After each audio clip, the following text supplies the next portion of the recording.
എന്തുകൊണ്ട് men's commission വേണം എന്നതൊരു സ്ത്രീ പറയുമ്പോൾ കൃത്യവും വ്യക്തമായിട്ട് പറഞ്ഞു കേൾക്കണം എന്നുണ്ടെങ്കിൽ ഇതൊന്ന് കേട്ടു. കറന്റ് സിനാരിയോയിലുള്ളൊരു വലിയ പ്രശ്നം നമ്മളെ മെൻ ഇൻവിസിബിൾ ആണ്.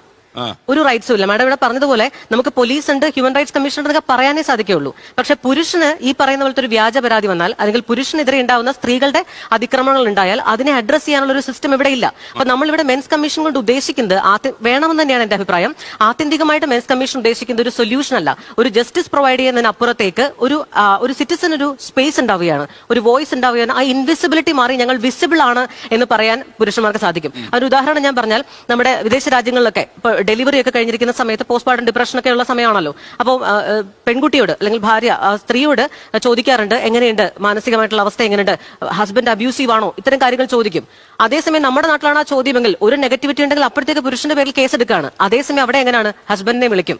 ഇവിടെ യെസ് ആണെങ്കിലും നോ ആണെങ്കിലും ഹസ്ബൻഡിനോടും ചോദിക്കും, എങ്ങനെയുണ്ട് ജീവിതം, സുഖമായിട്ട് പോകുന്നുണ്ടോ, ഭാര്യയുടെ ഭാഗത്തുനിന്ന് ബുദ്ധിമുട്ടുകളുണ്ടോ, മാനസികമായി ടോർച്ചർ ചെയ്യുന്നുണ്ടോ, how is your mental state, how is your family life എന്ന ചോദ്യം ചോദിക്കുന്നുണ്ട്. അപ്പൊ എന്താണ്, ഒരു നാട് മെൻ ആണോ വിമൻ ആണോ എന്നുള്ളതല്ല, സിറ്റിസൺ.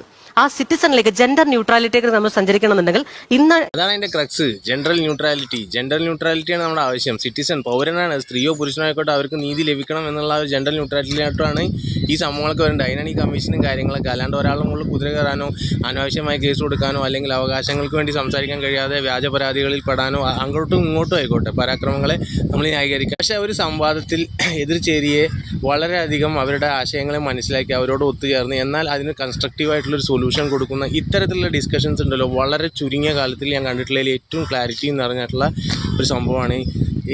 ഈ വനിതനെ എങ്ങനെയാണ് ഇടതുപക്ഷം മിസ്സാക്കി എനിക്ക് മനസ്സിലാവുന്നില്ല. പക്ഷെ ഇപ്പോൾ കോൺഗ്രസിന് എന്തായാലും ഒരു മുതൽക്കൂട്ടാവും എന്നാണ് എനിക്ക് തോന്നുന്നത്. പ്രൊആക്റ്റീവ് സ്പീക്കിംഗ് ആണ്, ന്യൂട്രലാണ്, പക്ഷേ എന്നാൽ പറയേണ്ടത് പറയുന്നുമുണ്ട്.